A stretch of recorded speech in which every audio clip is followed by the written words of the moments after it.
एक उच्च का लंबा कद, दोसर सोन सोन रंग,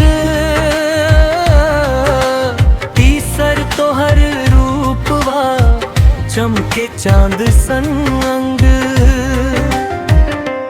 हम ता तोहर प्रेम में दीवाना भगेल हूँ, तोरा देखी ते दिल हमर बेकाबू भगेल हूँ। चक चक नैना तोरा तकैत रहे दिन रात, चाँदो शर्माया जाए देख तोहर मुस्कान। हम ता तोहर प्रेम में दीवाना भगेल हूँ, तोरा बिना सजनी अब नहीं रही सकैत छी।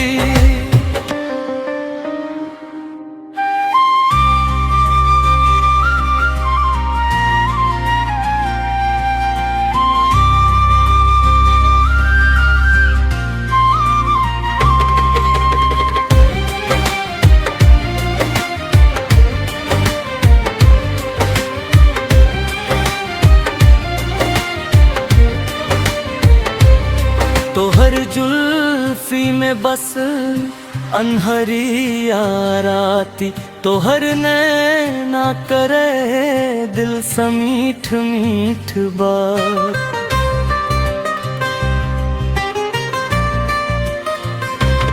जाने मन बरसा दिया प्रेमक फुहार, तोहर बिना लगई सुना ई संसार।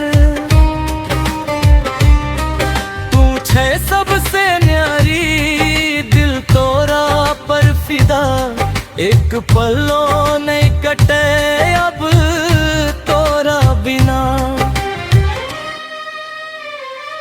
हम ता तोहर प्रेम में दीवाना भगेल हूँ, तोहर याद में हरदम खोयल रहत छी।